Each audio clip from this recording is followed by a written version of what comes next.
Bonsoir et bienvenue à ce partage du 15 février. Le titre de mon partage ce soir, c'est « Quand mon épreuve devient bénédiction ». Vous savez, c'est pas toujours facile de trouver un titre qui reflète vraiment la pensée du message.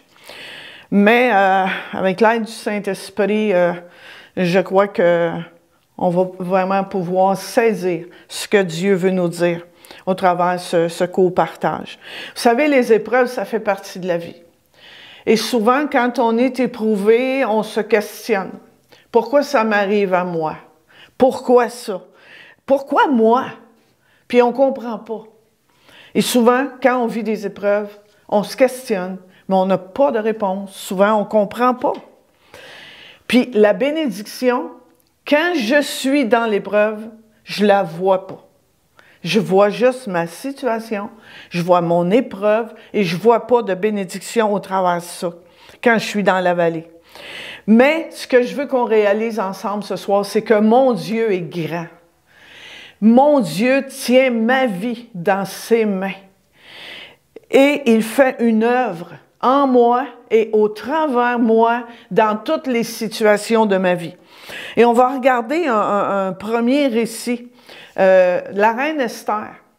Et pour juste faire un court résumé de la reine Esther, le récit commence quand le roi Assuérus a fait un festin. Et puis, il a bu et il s'est enivré. Et quand il était ivre, il a envoyé ses gens responsables autour de lui demander à la reine Vasthi d'aller vers lui. Parce qu'il voulait la présenter au peuple puis aux gens qui étaient autour. Alors, il a demandé qu'on aille chercher la reine Vasthi avec la couronne royale pour montrer sa beauté au peuple et aux grands, car elle était belle de figure. Mais Vasthi, elle a refusé. Elle n'a pas voulu y aller. Alors, le roi est en colère et il a disgracié la reine Vasthi à cause de sa désobéissance. Esther, une jeune fille juive, fille de l'oncle de Mardoché, elle a été choisie parmi plusieurs jeunes filles vierges et belles de figure comme nouvelle reine.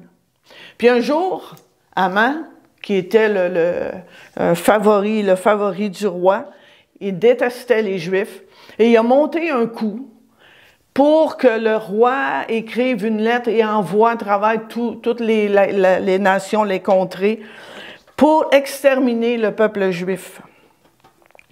Mardoché, lui, a fait savoir à Esther, qui était devenue la reine, il a fait savoir ça à Esther, ce qui arrivait, puis il lui a demandé d'aller vers le roi pour lui demander grâce et l'implorer en faveur de son peuple.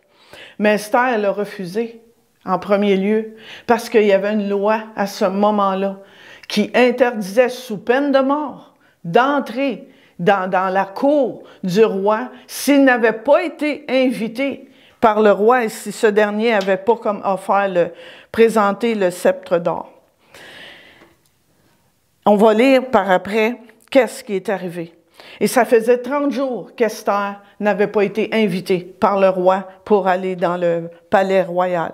Et dans Esther 4, 12 à 14, ça nous dit ceci. « Lorsque les paroles d'Esther eurent été rapportées à Mardoché, comme quoi elle ne pouvait pas y aller, Mardoché fit répondre à Esther, « Ne t'imagine pas que tu échapperas seul d'entre tous les Juifs parce que tu es dans la maison du roi. Car si tu te tais maintenant, le secours et la délivrance surgiront d'autre part pour les Juifs, et toi et la maison de ton père, vous périrez. » Et qui sait si ce n'est pas pour un temps comme celui-ci que tu es parvenu à la royauté. Dans une autre version, ça dit « Peut-être est-ce pour faire face à une telle situation que tu es devenue reine. » Un jour, il y a plusieurs années, alors que je traversais une période difficile, ces paroles-là ont résonné dans mon esprit. Qui sait si ce n'est pas pour un temps comme celui-ci? Et quand je reviens en arrière, à ce moment-là, quand je reviens en arrière, au mois d'août 1977, alors que je ne connais pas Jésus comme je le connais aujourd'hui, alors que Jésus n'était pas mon sauveur personnel. J'ai eu un accident d'auto et je n'étais pas responsable. Les gens étaient à l'envers sur un sens unique et étaient sans permis. Alors, tout ça était en cours, etc. Alors, ça l'a traîné. Et moi, j'ai eu quelques séquelles physiques à ce moment-là. Alors, tout ça a traîné un peu. Et au début de l'année 1980, j'ai reçu un montant d'argent. Pas énorme, mais j'ai reçu un montant d'argent. Ce qui a fait que moi, je voulais avoir un commerce, un petit business à mon nom, mais je travaillais en comptabilité, puis c'était trop de responsabilités. Mais ma sœur était coiffeuse, puis elle était prête à changer d'employeur, si je peux dire ainsi. Alors, ensemble, on a ouvert un salon de coiffure. Moi, j'étais propriétaire, puis elle était coiffeuse. La première semaine, il y avait tellement de travail à faire, tellement d'appels, que ma sœur, elle n'arrivait pas, elle ne fournissait pas à la tâche. Fait qu'un jour, j'ai téléphoné à la polyvalente, j'ai parlé au professeur de coiffure et je lui ai demandé s'il pouvait me recommander quelqu'un, une jeune fille. Il m'a dit, je ne peux pas faire ça, mais il s'en allait donner son dernier cours avant le dîner. Donnez-moi vos coordonnées, qu'il dit, puis je vais faire l'annonce. Et ce qui est arrivé, c'est que sur l'heure du midi, il y a une jeune fille qui pendant son heure de dîner, a pris le temps de se rendre au salon pour donner son nom, tandis que d'autres ont attendu à la fin de la journée. En tout cas, pour faire une histoire courte, je ne vais pas trop long là-dessus, mais étant donné qu'elle démontré son désir vraiment de travailler, moi, je ne l'avais pas rencontrée, ma soeur l'avait rencontrée seulement. Alors, on l'a engagée. Je l'ai engagée. Mais ce que je ne savais pas, c'est que cette jeune fille était chrétienne. Elle connaissait Jésus comme son sauveur personnel. Alors, vous voyez, j'ai eu un accident, je ne connais pas Dieu. Mais tout ça était un cheminement qui a fait qu'à partir de là, cette jeune chrétienne nous a partagé l'amour de Jésus, l'amour de Dieu. J'ai donné ma vie au Seigneur. Ma sœur a donné sa vie au Seigneur. Et les deux se sont mariés, les deux ont eu des enfants. Donc, en 1987, j'ai vendu mon salon. Mais ce que j'ai vécu plusieurs années plus tard découle de tous ces événements-là. Et de ça aussi est arrivé un attachement particulier envers une personne qui a fait que j'étais là au moment où cette personne-là a eu besoin de moi. J'étais là au bon moment, chose qui ne serait pas arrivée sans tout ça. Et quand je traversais ces temps difficiles-là, le Saint-Esprit m'a dit, qui sait si ce n'est pas pour un temps comme celui-ci que tout ce qu'il y a eu auparavant. Est-ce que Dieu envoie le malheur? Non, Dieu n'envoie pas le malheur. Mais on vit dans un monde déchu. On vit dans un monde où il y a péché, la violence. Alors, on n'est pas exempt des épreuves qui arrivent autour de nous. Dieu n'envoie pas le malheur, mais Dieu travaille avec nous. Dieu travaille au travers de nous. Dieu travaille avec nous pour bénir, pour encourager, pour consoler, pour guérir, pour écouter. Regarde en arrière. Regarde. Alors que tu écoutes ce partage, regarde en arrière ce que tu as vécu. Ce que tu as traversé. Puis peut-être que tu vas réaliser que tu es une bénédiction pour quelqu'un aujourd'hui parce que tu as traversé telle ou telle situation. Ma vie, elle est entre les mains de Dieu.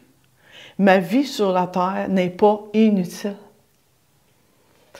Et ce qui fait la beauté, pour moi, c'est une chose ce qui fait la beauté du corps de Christ, ce qui fait que, c'est qu'on a tous vécu, on a tous un passé, un vécu différent. On a traversé différentes épreuves, on a des expériences différentes qui fait qu'on peut s'aider les uns les autres selon ce qu'on a vécu. Parce que quand j'ai vécu une chose, je suis en mesure de comprendre la personne qui vit la même chose que moi. Vous savez, moi, je suis une personne seule. Alors, je vis des situations que les personnes seules vivent. Et si je traverse un temps difficile, si je traverse, je ne sais pas, un temps particulier de solitude, mais je n'irai pas voir une personne qui s'est mariée à 20 ans, qui a un conjoint, une conjointe et des enfants. Ah, la personne est capable peut-être m'écouter, puis elle va m'encourager avec la parole, ça c'est certain. Mais tu peux comprendre dans le fond de toi-même que ce que tu as vécu, que tu peux comprendre encore mieux. Et vous savez, quand on dit, comme je vous dis, c'est pas Dieu qui envoie le malheur. Ce n'est pas Dieu qui a pris Joseph dans la Bible et qui l'a vendu. Ce sont ses frères qui l'ont vendu par jalousie, encore là. Et on peut lire dans Genèse 50, des versets 15 à 21, vous savez, Joseph a été vendu par ses frères, il s'est ramassé en Égypte, mais Dieu lui a toujours accordé sa faveur. Et il a été choisi, il a été mis en autorité. Et un jour, quand il y a eu la famine, ben Joseph était là. Joseph était là. Et dans Genèse 50, versets 15 à 21, quand les frères de Joseph virent que leur père était mort, ils dirent, si Joseph nous prenait en haine, il nous rendait tout le mal que nous lui avons fait. Et ils firent dire à Joseph, ton père a donné cet ordre avant de mourir. Vous parlerez ainsi à Joseph. Oh, pardonne le crime de tes frères et leurs péchés, car ils t'ont fait du mal. Pardonne maintenant le péché des serviteurs du Dieu de ton père. Joseph pleura en entendant ces paroles. Ses frères vinrent eux-mêmes se prosterner devant lui. Ils dirent, nous sommes tes serviteurs. Joseph leur dit, soyez sans crainte, car suis-je à la place de Dieu? Vous aviez médité de me faire du mal. Dieu l'a changé en bien pour accomplir ce qui arrive aujourd'hui, pour sauver la vie à un peuple nombreux. Soyez donc sans crainte. Je vous entretiendrai, vous et vos enfants. Et il les consola en parlant à leur cœur. Et je demande vraiment au Saint-Esprit qu'on puisse saisir comment Dieu travaille dans les épreuves. Et au moment de l'épreuve, je le répète, quand on est dans la vallée, quand on est dans le plus creux, on ne voit pas la bénédiction. Puis peut-être que la bénédiction, on va la voir plusieurs années plus tard. Ça se peut. Moi, je l'ai vu plusieurs années plus tard. Mais ça a parti d'un accident. C'est pas Dieu qui m'a fait avoir un accident. Mais ça a parti de là, d'une épreuve, pour arriver à une bénédiction. Pour moi, parce que j'ai connu Jésus comme mon sauveur, et pour d'autres aussi autour de moi. Et c'est la même chose pour chacun de nous. Alors aujourd'hui, là, même si ce que tu vis aujourd'hui, c'est très difficile, mais sache premièrement que Dieu est avec toi. Sache que Dieu ne t'abandonne pas. Et sache que derrière cette épreuve-là, il y a peut-être une bénédiction cachée pour l'instant. Une bénédiction cachée pour toi, puis une bénédiction cachée pour d'autres dans l'avenir, dans le futur. Dans ce que tu vis aujourd'hui, il y a peut-être un message porteur d'espoir pour d'autres qui vivront la même situation. Je crois que Chaque épreuve est différente. Chaque personne est différente. Mais Dieu, comme je vous dis, travaille au travers de nous, puis Dieu travaille avec nous. Je le répète, pour bénir les autres, pour consoler, pour encourager les autres, pour guérir les cœurs brisés et pour écouter, ne serait-ce que pour écouter les autres. Peut-être que tu as traversé des temps difficiles où il n'y a eu personne pour t'écouter, mais tu sais c'est quoi ne pas être écouté. Alors aujourd'hui, la personne qui va être la plus susceptible d'être à l'écoute pour d'autres personnes, ça va être toi. Alors je bénis Dieu. Je bénis Dieu parce que c'est un grand Dieu. Et lorsque on vit pour lui, lorsqu'on lui remet tout entre ses mains, mais j'ai envie de dire, il n'y a rien qui se perd. Alors, on va terminer ce soir avec un chant. Un chant qui dit « Je chanterai la bonté de Dieu ».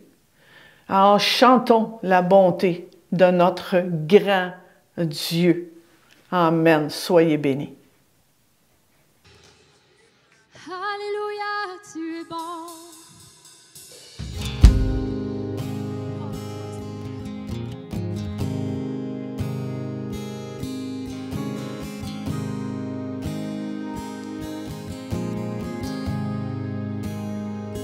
Je t'aime, Seigneur. Ta bonté ne faillit jamais. Chaque jour, tu me tiens dans tes mains. Dès que je me réveille, jusqu'à mon coucher,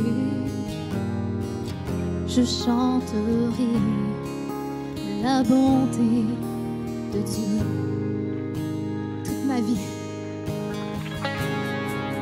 ma vie, tu as.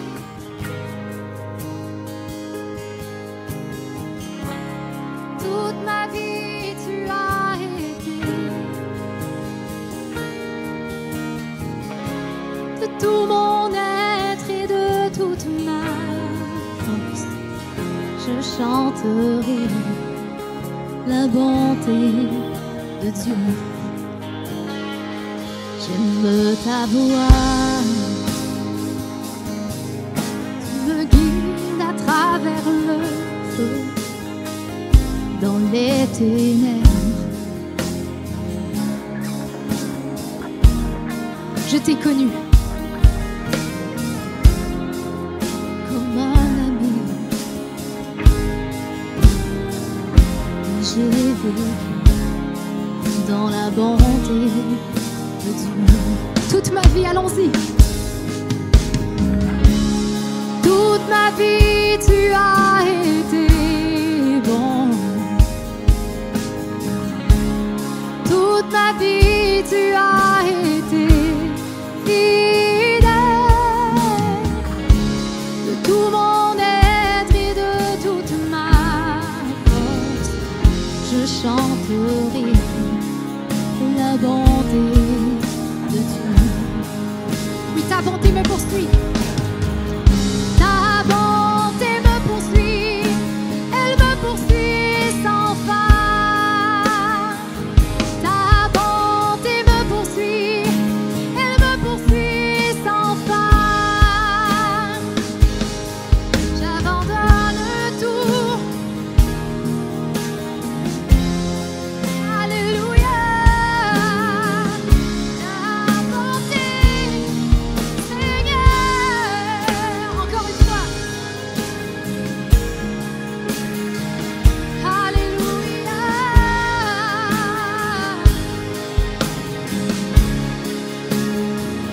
Élève ta voix ce matin. Dans tes propres mots, la bonté de Dieu te poursuit, te veut dans ses bras. Dieu est un Dieu d'amour. Alléluia, Jésus. Gloire à toi, gloire à ton nom, Père. Nous t'élevons ce matin. Nous t'offrons louange, adoration, Seigneur, car tu en es digne. Tu es bon, Jésus.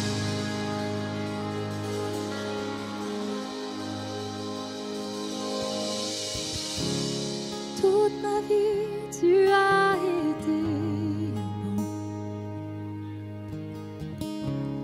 Toute ma vie, tu as été fidèle.